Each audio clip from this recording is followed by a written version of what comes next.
Kenneth, you want to go for a little walkie? Come on. Oh boy. Oh boy. Where are we going? Okay.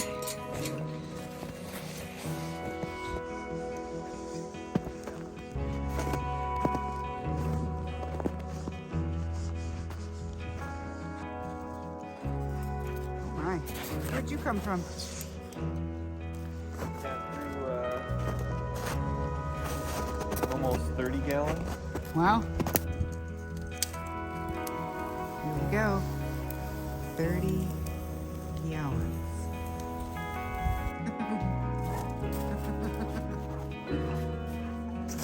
Come bearing a sandwich. Oh, thanks.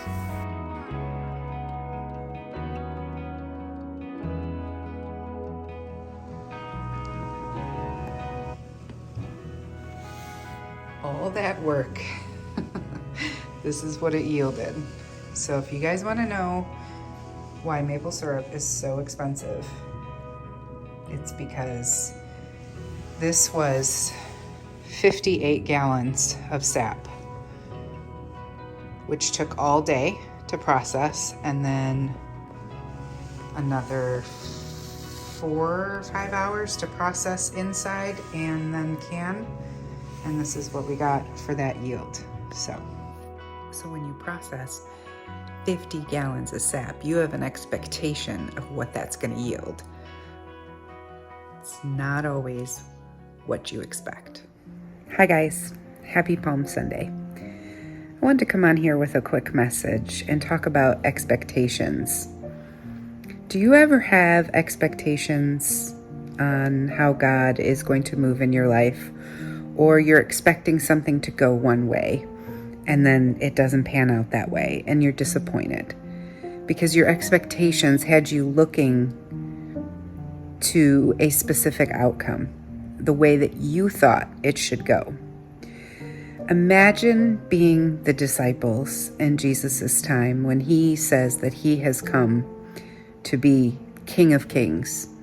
And, back then they were looking for a king to come and save them from the Roman Empire.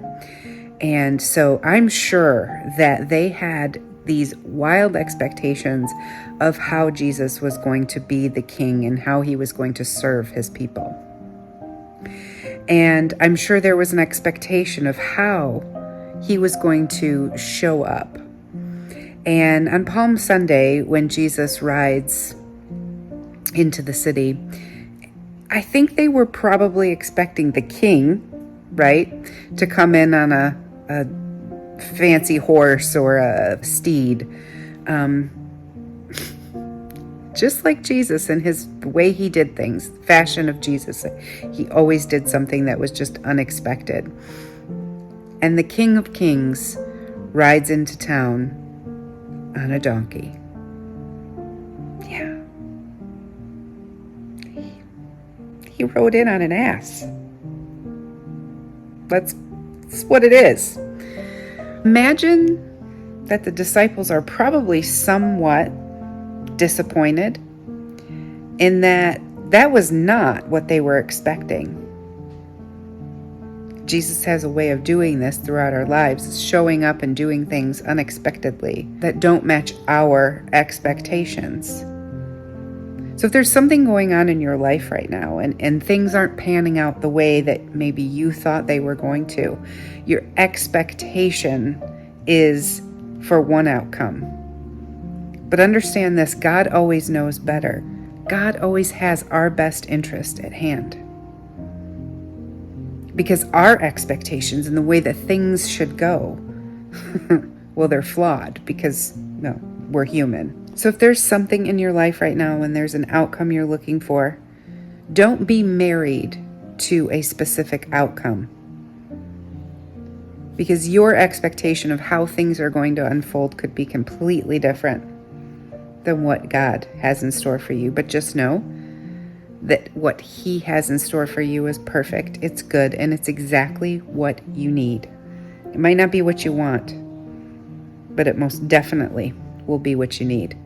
Just like Jesus coming into the town on a donkey was not necessarily what the disciples wanted, but it's what the entire world needed.